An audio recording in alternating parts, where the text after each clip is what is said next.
before nations had borders, before maps could hold it. There existed an empire so vast that riding its length, east to west, would take you months on horseback, through frozen forests, burning deserts, mountain passes, and ocean-facing coastlines. 12% of the Earth's land surface. One dynasty, one bloodline. This is not a story about glory. It's a story about what happens when one man decides the entire world belongs to him and nearly proves it. Before the Mongol Empire existed, the East Asian steppe was a battlefield of a different kind. Dozens of nomadic Mongol and Turkic clans moved with the seasons, herding sheep, cattle, yaks, and camels. Women held real authority, directing migrations, managing trade. Men trained for mounted warfare from childhood. These groups fought each other constantly. Nobody expected that to change. Then came Temujin. Born into Mongol aristocracy, he lost his father young and grew up in poverty, abandoned, briefly enslaved, then released. Most men with that history stay broken. Temujin rebuilt himself through strategy. He forged alliances, promoted soldiers on merit rather than bloodline, and distributed battlefield spoils equally.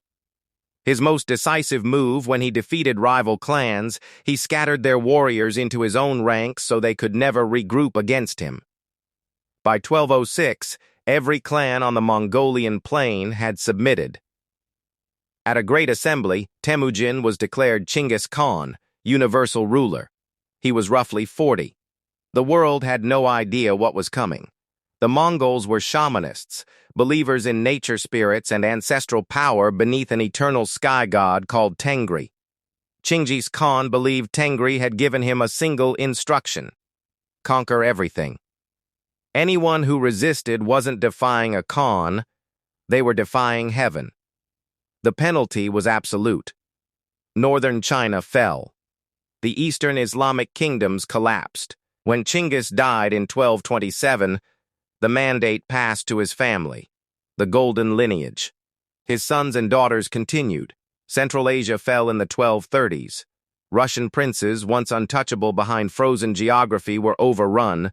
2 European armies were destroyed in the same week in 1241 on different battlefields, hundreds of miles apart.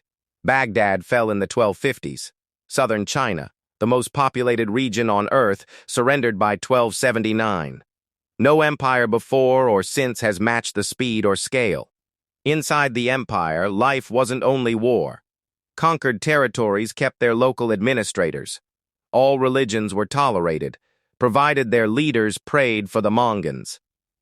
Artisans, engineers, and scholars captured during conquest were transported across Asia and put back to work. A forced but functional knowledge transfer. Trade exploded along the Silk Road, supported by an elaborate relay system of horse messengers. The most prized luxury was gold brocade, silk from China, gold from Tibet, woven by craftsmen from Baghdad.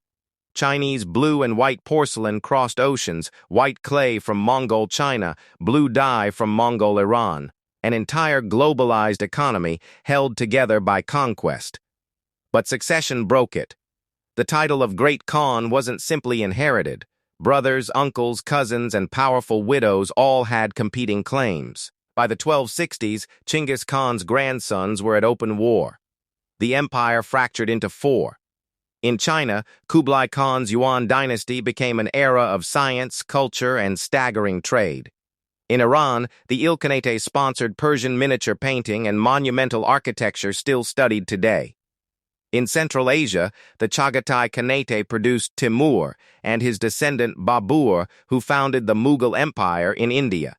In Eastern Europe, the Golden Horde ruled for generations until a trading post named Muscovy grew into what we now call Russia.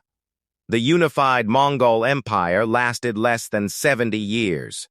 And yet the world it left behind, the trade routes, the political borders, the art traditions, the foundations of modern Russia, all of it still carries the Mongol fingerprint. They didn't just conquer the world. They rearranged it.